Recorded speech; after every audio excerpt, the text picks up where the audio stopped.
Hey guys, welcome to Math 95, lesson number 2. This is section 1.2 about functions. So last lesson we talked about reading qualitative graphs, we talked about inputs or independent variables and dependent variables, and now we're going to kind of expand on that and build into some things that lead us to functions. So the first thing we have to talk about before we can talk about a function is something called a relation. Okay, and very simply, a relation is a set of ordered pairs. Okay, we typically, right? So that's an ordered pair. So a relation is just a collection of a bunch of them, right? It can be really simple, it can be really complex, it can be kind of given out in a lot of different ways. One of the simple ways you do, especially for easy, simple examples, is something that I like to call the bubble method. Okay, and it just consists of kind of two bubbles. We've got some things over here and some things over here. Right? It could be something like A, B, C, 1, 2, 3, and then the relation is the way they're connected. So we could say like, oh, maybe everything goes to 1. Or maybe everything goes to 1, but also C goes to 3. That could be one, right? Maybe everything goes, A1, B goes 2, C goes to 3. Any different thing, right? So there's no one set thing that could make this a function or not a function. So any relation, or a relation is just any set of ordered pairs. So our ordered pairs here would be like A and 1. So the example here that we have listed is we have A1, we'd have B1,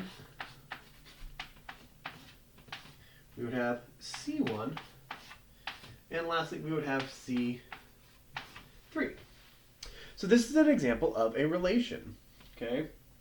Very simple. Now, we have names for these things, okay? So our set of independent variables, so just like x and y, so when we're dealing with a situation here, this is just kind of arbitrary. But if we're dealing with a situation like we talked about in the last example, right? We had the bathtub problem or the speed getting on the freeway.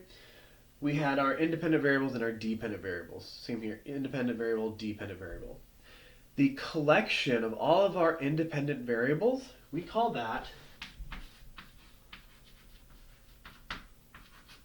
the domain. Now we're going to expand on this in a little bit once we get into an actual function, and this definition is going to change slightly, and it's going to become more powerful and more meaningful.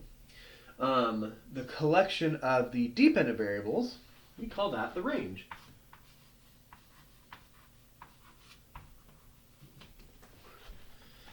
Okay, pretty simple. We don't like to get anything too complex or crazy with relations because, first of all, they don't really have the rigid structure that we like with a function, and so we will move away from them really quickly. Okay, I'm going to move the camera just a little bit. There we go. So, kind of run out of room here.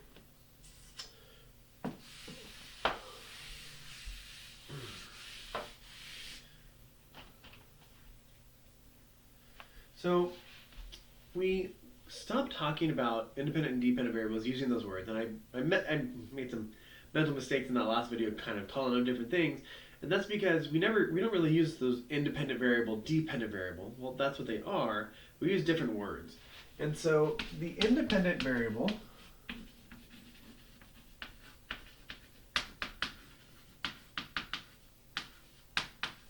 and we have our dependent variable.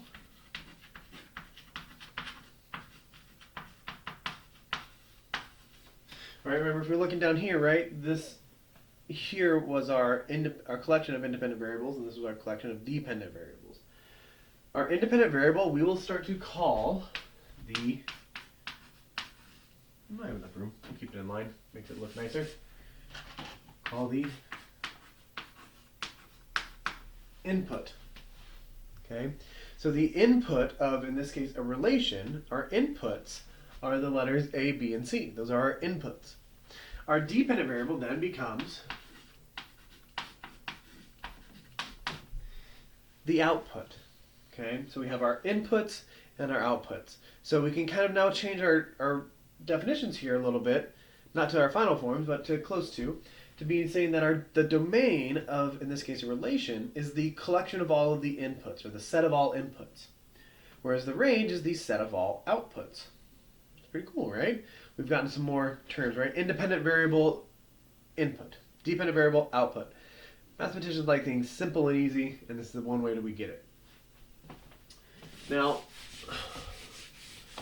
I showed you the bubble method there, and that's great. Okay. You know what? I'm going to hold off on what I was about to do. Instead, let's define a function. Okay. So we're going to now get into functions. So a function is a very specific subset of relations. So if relations are all of these things, functions are just a part of that. Okay. And so in math, we say that a function is any relation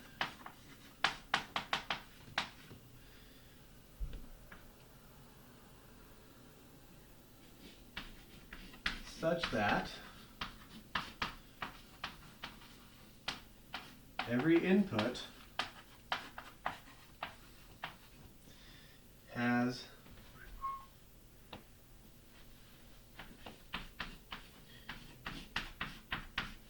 exactly one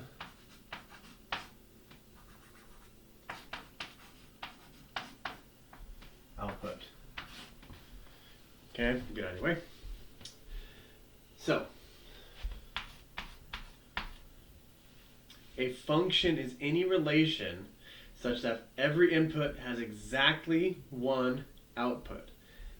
That exactly one is really important, okay? If you look back at your notes and look at that example of a relation, right, that ABC, 1, 2, 3, where we had AB, all A, B, and C went to 1, but C also went to 3. That means the input of C didn't have exactly one output. It went to both 1 and 3. So that example we gave was only a relation, not a function. Okay? So let's look at some more examples of these things and kind of look at kind of which ones are and are not functions and see if we can kind of tell that difference. Okay? But this definition here is crucial, critical, so important. This is going to run through everything we do. We are looking for things to be functions because functions have these nice structures and these rules that apply to them that don't necessarily apply to relations that are not functions. So,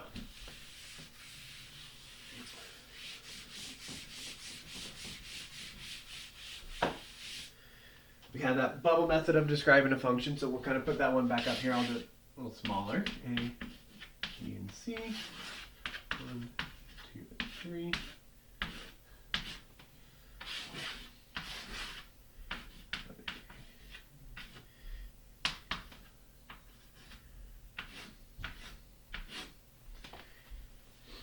Okay, and let's do another one right here. Get a couple of these going so we can get some good examples.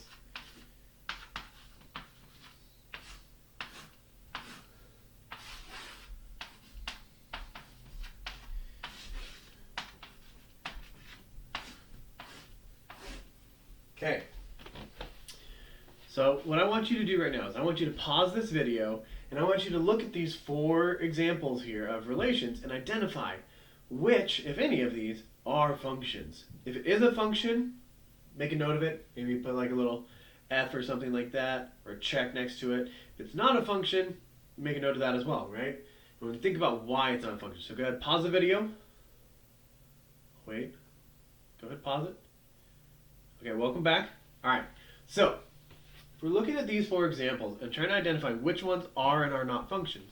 This was our example from earlier, and we already said this wasn't a function, right? What it means for something to be a function is that every input has exactly one output. So in other words, if we follow the lines from these inputs, it only goes to one possible thing. If we look at A only goes to 1, that's good. B only goes to 1, that's good. But C goes to both 1 and 3. So because of that, this is not a function. Not a function. Okay? Let's look at this guy here. Okay? A goes to 1, B goes to 3, C goes to 3. Now, is it a problem that they both went to 3? Right? Because we said exactly 1, right? But it's not, because the rule is that every input has exactly one output. B only goes to 3. C only goes to 3. So it means the inputs only have that one output. Each input only has that one output. So that's okay. It can all go to the same thing. It can all go to different things. It can all, some go to some go to the others. What matters is that every input has only one output. So this one here is a function.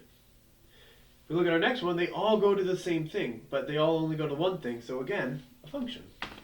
Here they all go to different things, but they all go to one thing. Again, a function. Now, here's a kind of a tricky thing you might see. What if I were to say like this? Well, I just drew a swoopy line because I can, but it's still C goes to 2 and C goes to 2. So either way, C only has that one output. So even though it's listed twice, it's only once. So that ordered pair only exists once. So that is still a function. Okay.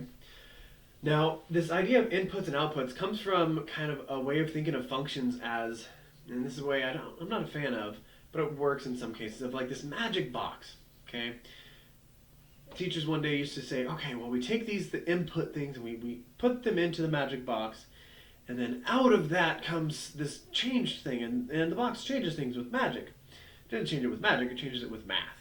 Okay? But that's a drawing that we've got, so I'm going to squat down here and draw it for you. So this is kind of a similar depiction, right? A, B, and C.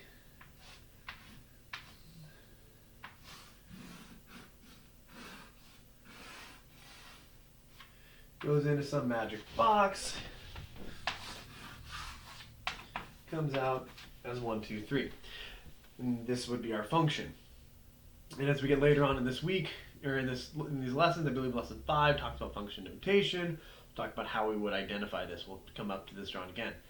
Now, one of the things I don't like about this is it just shows me that, okay, it takes the inputs of 1, 2, or A, B, and C, and it gives me out the outputs 1, 2, and 3.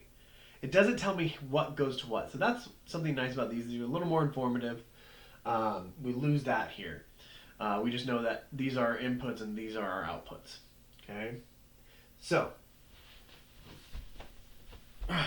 that's the basics of a function. As this term goes on, we're going to build up more and more tools and techniques to work with these and to deal with them. But first, I want to talk about one of the most common ways that we see a function.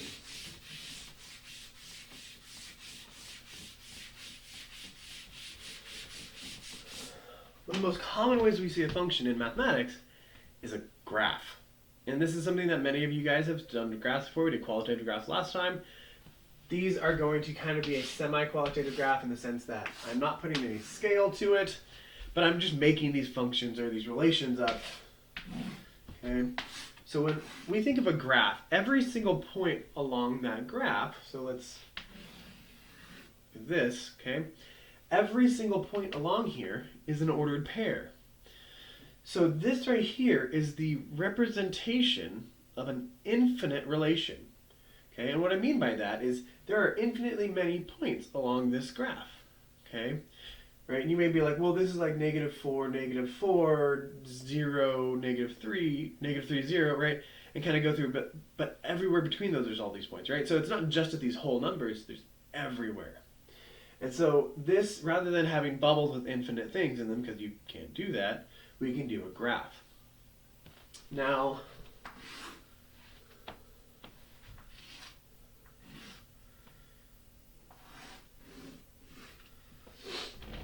how can I look at these graphs and identify which one of these relations are functions? Okay, so all 4 of these absolutely are relations. They have this kind of coordinate point, the set of coordinate points, these collections of inputs and outputs.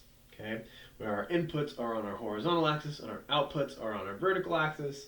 So this guy here has, say, the input has a point of, say, 1, 2. Okay. So how do I tell, just by looking at these, which one of these are or are not functions? And there's a test we can do. It's a very simple test. It's called the vertical line test.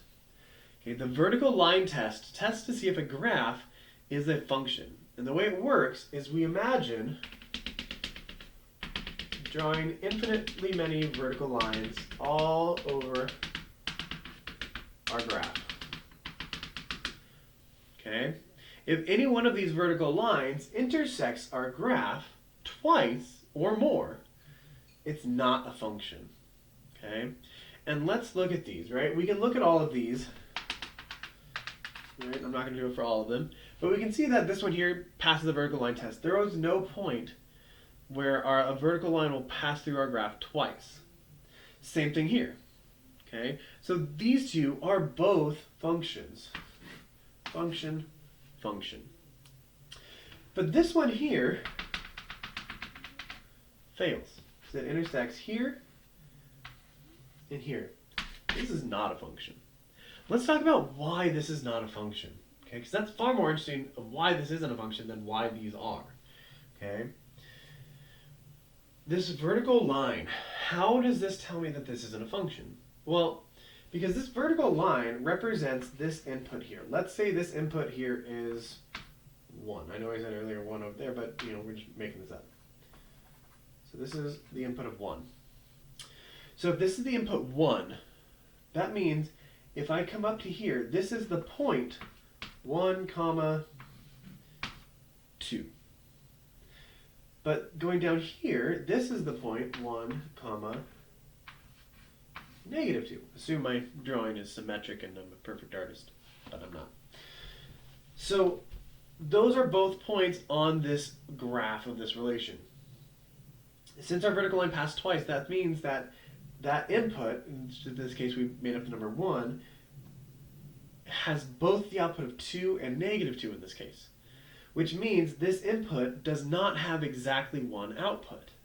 So that's why this fails to be a function, because for this input, there are multiple outputs. And we can actually see that that works everywhere along here. Okay. Now what about this? Like, this is a little weird, right? But again, right? Drawing any vertical line I want, it only crosses that function, or that graph, once. So this is a function, okay? Pretty nice, pretty easy, okay? So, that is the vertical line test. This only works for a graph, okay? What's nice is if you were to be able to, say you had an equation of something, you could use, say, your calculator or something like that to get a graph of it, to get a visual. You could then assess, using the vertical line test, is this a function or not, okay? So that's how we check to see if something is a function. Now, we talked about domain and range already, and I said I want to further develop those.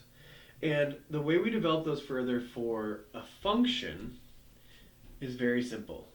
My video is frozen, but it still says it's going. There we go, cool. I don't know if it froze for you guys or not, just on my screen.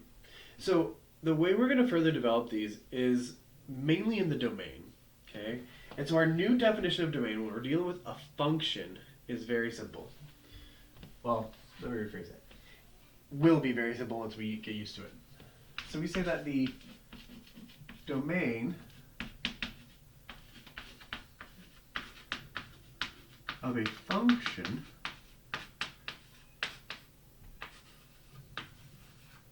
is the set of all inputs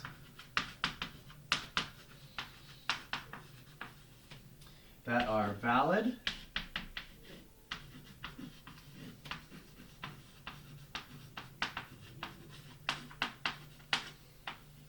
and meaningful.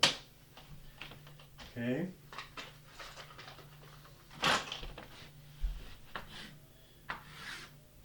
These are the two key words here, valid and meaningful. Okay? So, the domain of a function is the set of all inputs that are valid and meaningful. And so, valid, what that refers to is that essentially, when I put this into the function, it works. It goes through, right? If we think back to this like kind of machine magical box situation, a valid input is one that I put in and something comes back out, okay? One of my analogies I use is like a vending machine, right? A valid input for a vending machine is dollars, quarters, newer ones, a credit card. Not valid input would be something like an apple, right? You can't put an apple into a vending machine and expect to get a candy bar out, okay? So that wouldn't be a valid input. Mathematically, that would look like, say, dividing by 0. If our input was in the denominator, right? So let's say we had the equation y equals, say, 1 over x. The input is x, our output here is y. We'll talk more about this later if you're confused. But we can't divide by 0. So 0 would not be a valid input because it doesn't give me an output. It gives us undefined issues. And so that would be a case where we would have issues with validity. We'll talk later on this term about other functions that have other valid issues. Now, meaningful is really only applied when we're dealing with some sort of a contextualized problem. When we're dealing with some sort of a contextualized problem where, say, we talk about the car getting on the freeway again. In that case, the inputs that are meaningful would only be the ones after 0, because we want to talk about negative 5 seconds before you got on the freeway. That doesn't make sense. Okay? It's not meaningful. We also want to worry about, say, afterwards. If we think back to our bathtub problem, right? So if we look at that graph, right, if you guys remember, right, we filled up the bathtub, we constant, and then we drained the bathtub. Okay? Now, this equation, whatever equation gave us this function, which we can now see is actually a function, this may actually go and continue down. Well, we know the volume of water in the bathtub wouldn't be negative, right? It's going to get down to a point, and then eventually it's going to be 0, but that's it. It can't go any far beyond that. So that point there, any of those inputs afterwards would not be meaningful because they don't apply in this situation, in that context. Okay, so when we're dealing with meaningful issues, it's only when we're dealing with a modeling situation or a situation where we have some sort of a real world scenario. And we have to be just very careful and think critically about what's going on in a situation and what works and what doesn't. Okay?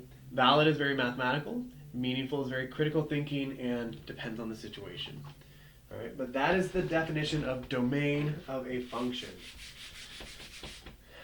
We also have range of a function. That one's pretty easy. Okay? The range of a function is a set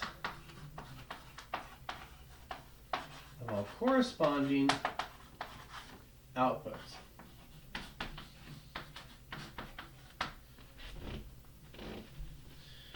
Okay, that's it. And you may say, corresponding, what does that mean? Well, remember, the outputs are our dependent variable. They depend on our inputs. So whatever our inputs are, whatever the kind of outputs that correspond to those inputs, that's our domain, our range. Okay.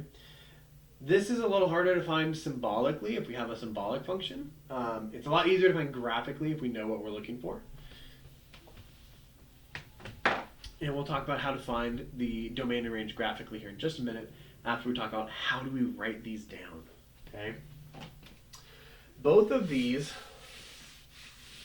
are intervals of numbers. Okay.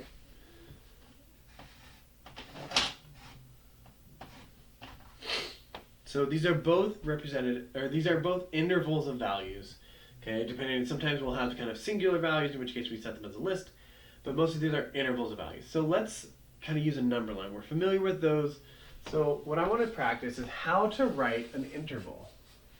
Okay, let's just say I've got a simple interval .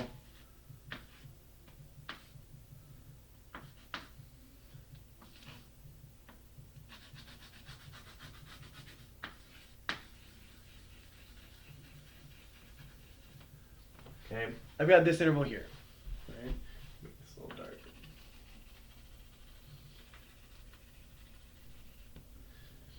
Okay, so this is the interval of all numbers from -3 to 4, not including -3, but including 4. So for those of you who haven't done this in a while, remember the open circle right here like this means that we go all the way to that point, but we don't include it, where the filled in circle means we go all the way to that point and we include it. Okay, so one way we've written this in the past maybe is we've done things like, okay, so we have -3 is less than x is less than or equal to 4. Okay, So we've got our number line way of writing this, and this is what we call an inequality notation, the inequality way of writing this interval. And this is okay, and it's all right for now, especially a simple interval like this where you just have a start and a stop point. But what happens when you have a start and a stop and a start and a stop and a start and a stop and a start and a stop? It gets really complicated to write this. Okay, it gets really cumbersome. And so what we do is we create what we call interval notation. And interval notation is the way I want you to do all answers using intervals. Okay, I don't want to see you draw number lines. I don't want to have an inequality notation. I always want interval notation.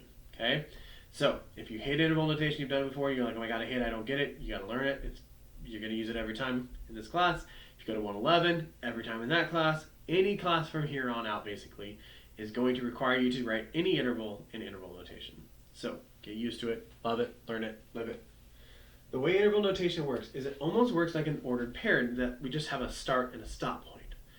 And the variable, or whatever kind of thing we're talking about, is given us in the context of the problem. Okay, so if I say what's the domain and you say -3 to 4, I'm going to know that it's talking about the x values. If I say what's the range, you say -3 to 4, I know you're talking about the y values. So the context of the question, which gives us the answer, and it tells us which variable we're using, so we don't have to write it in like we have here.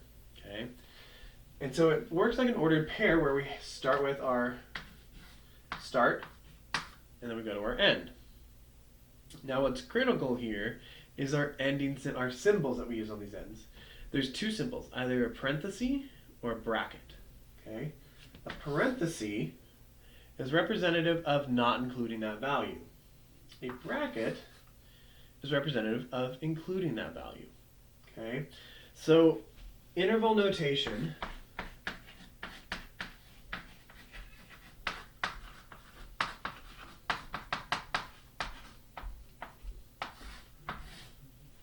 interval notation always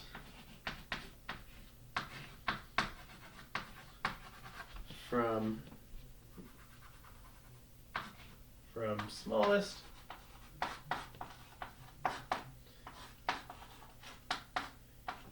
left to largest right. So interval notation is always going to be written from the smallest to the largest, or from left to right. So if we look here, -3 is smaller than 4, so that's going to be our first value. 4 is our end. Okay, you can think of it as a start and stop. Okay, so that is interval notation. I'm going to create a separate video entirely that is just on interval notation to help you guys work through these and all of the symbols involved here. Okay, it'll talk about how to deal with infinities, how to deal with negative infinities, how to deal with gaps. What if our interval is -3 to 0 and then 1 to 4? How do I deal with that? Okay, that separate video will deal with all of that. Look for it on my channel. It's just interval notation. All right. So, talked about that.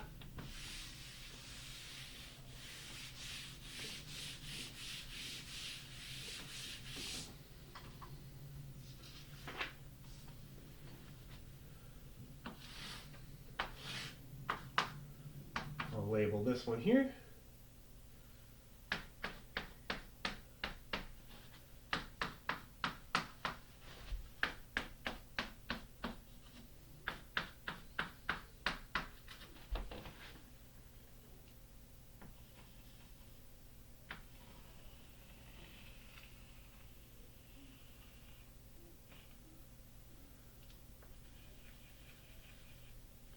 Okay.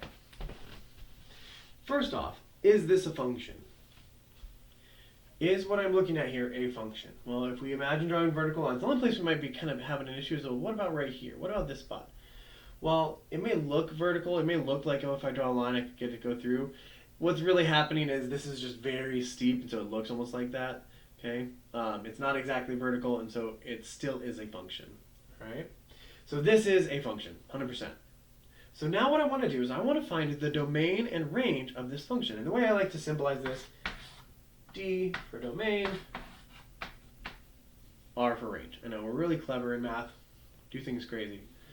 So domain, remember, is the set of all inputs that are valid and meaningful. There's no context to this problem, so I don't need to worry about meaningful. I just need to worry about valid. In other words, if I put this input onto this function or into this function, do I get something back out? Okay. If I look here, what if I put -5 in? Is there anywhere -5 where we have a point on this graph? We don't. So -5 wouldn't work. So what I want to do is I remember that interval notation goes from smallest to largest. So I want to go to the smallest possible input that has a spot on this graph. And that would be right here. And if we line that up with my awesome drawing, that's incredibly accurate, that is at -3. So this point here is -3, and then our output is -4. So I'm just going to write that in. And this goes through, there's no jumps, there's no gaps, there's no holes in our breaks, so we're good. And it goes all the way up to this point here, which is at 2. So this is the point 2, and then it has an output of 3. So when I look for this, when I look to identify my domain, I go, okay, what is the smallest possible input I could use? And our smallest input here is -3. And we go up, there's no jumps or anything like that, so I don't need to worry about that. And my largest is 2. So that means this goes from -3 to 2. Now what I have to worry about is those symbols, those endpoints. Do I use a parenthesis or do I use a bracket? If we notice this graph has solid circles at both ends. When the number line, we talked about that, if it has a solid filled in circle, it means we include that point. The same applies on a graph. So both of these endpoints are included in the actual graph, which means we are going to include these values. So domain was left to right. Range, however, our outputs are vertical. That's on this axis here. So that is, instead of left to right, it's going to be bottom to top. So we look for the smallest possible output we have, and that's -4. The largest is 3. So the range is -4 to 3. Now again, we need to figure out those endpoints, right? But again, right, just as they were with the domain, those endpoints are included, so we're just going to use brackets. There it is. This is the domain and range for this function here. Okay? It's that easy. If we have a graph, it's so easy. Okay? Now, I don't want you to think, oh, it's always just the input and output of the endpoints. Because let's do an example where that's not the case. Okay?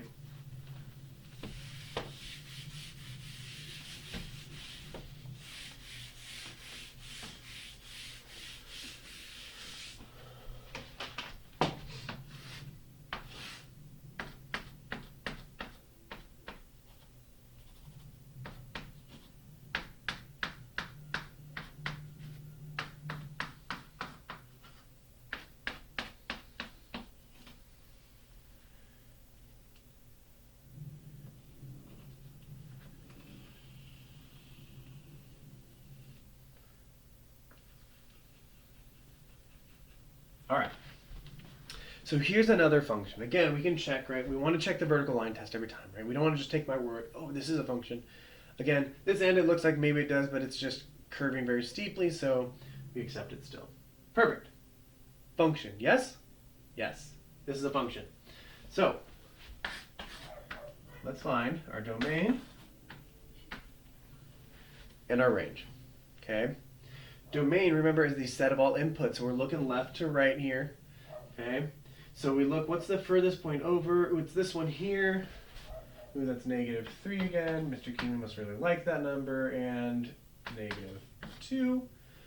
As we go over, this point here is our furthest over, which that one is at 1, 2.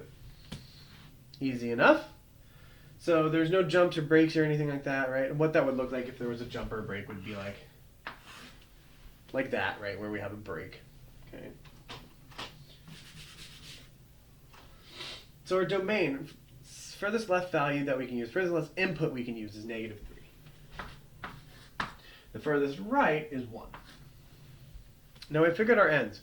Do I put parentheses or brackets? Parentheses or brackets? Well, I look here, and this is an open circle. It's not a closed circle this time. Since it's open, that means we're going to go all the way to this point, but we're not actually getting there. Okay, and now some of you may be like, oh, well then shouldn't this be -2? But we can clearly see this goes beyond -2. And so this is something that I want to kind of really emphasize with you guys. Just because I don't go all the way to -3, there's a lot of numbers. There's infinitely many numbers between -2 and -3. So we have to kind of include all of those. That's why we still go to -3, but that's why we use a parenthesis, because we are saying that we're going all the way down to -3, but we're not going to include -3. Now for the other end, we look at our 1 and this one here, and there's a filled in circle, which means bracket. Very simple. Okay? So you're like, okay, cool, well you just said that this is going to be different, right? But that was still just the input of the endpoints, and then we just had to worry about our signs. Well, range is where it's going to get tricky. If we look at our range, and we do it the same way we did the other ones, we'd say, okay, well it starts at -2, goes to 2, but that means that our range is cut off here. That means nothing above that would go, but we see we have graph above that. So just kind of the same way we walked through verbally this, we want to do the same thing with our range. So our range is, again, smallest to largest, so in this case it's bottom to top. So we look, what's the lowest possible point? This one here. Okay, and that's got the output of -2. So it's going to start at -2. And if you want to, you can put the end symbols on there, because we can see this is an open circle, so we can be like, cool. You don't have to wait till the end to do your symbols. You can do them as you go, whichever you're comfortable with. So that was our lowest point. Now as we go up, what's our highest point? Well, we hit that end point, but that's not the highest point. So we keep going. We get to here. Okay? It's our highest point. And let's just assume I'm a good artist, and it's 0, 4. That's the highest point this graph hits. So what's the highest output we can use? 4. And now the question of, does it actually hit 4? Does it not hit 4?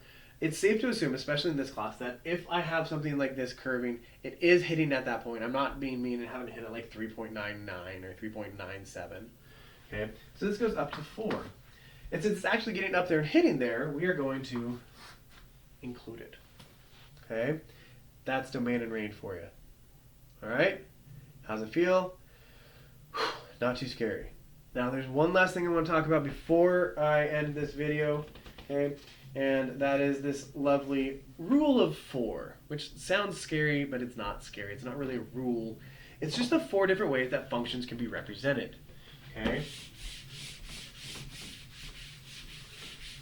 Functions representations can be in one of 4 different ways. The most common way we see functions are either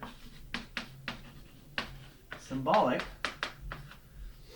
such as y equals 2x plus 1. Or the next most common way, so they have listed as a different number in the book, but we're going to do it in a second, is graphical, okay, or a graphic representation. No, we'll go with graphic. And that's exactly what it says, a graph. Okay. These are both representative of the exact same function relative to my scaling. Another way we can represent functions is verbally, or using words. And what that would look like in this case is we would say something like 2 times the input plus 1. So we took 2 times the input plus 1. That's our representation of the function. Okay, our last representation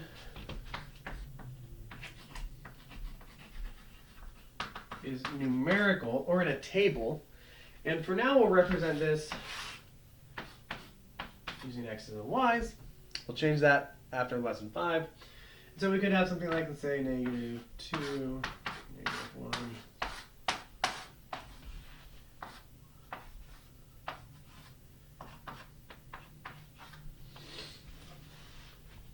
So this would be a numerical representation or a tabular representation of this function. Okay? And so any of these representations could be used for a function. You could be expected to answer the exact same questions. I could give you any one of these and say, what input makes the output 5? Okay? Here, boom, done, easy. If this is a more detailed graph, you'd be like output 5, that's 2, easy.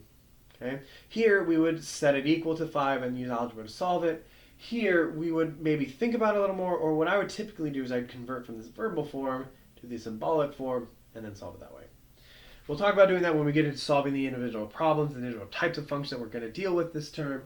But that is functions in a large nutshell, because this is a 40-minute video already.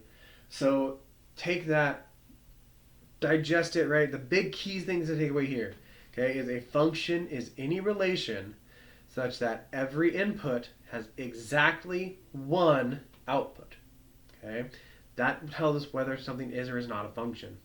All right, domain and range are really important here. Okay, make sure to go watch the second video on this list if you're on My Open Math. If you're just tuning into this for fun, look up the interval notation video. All right, you guys, that's it for this lesson. I'll see you around.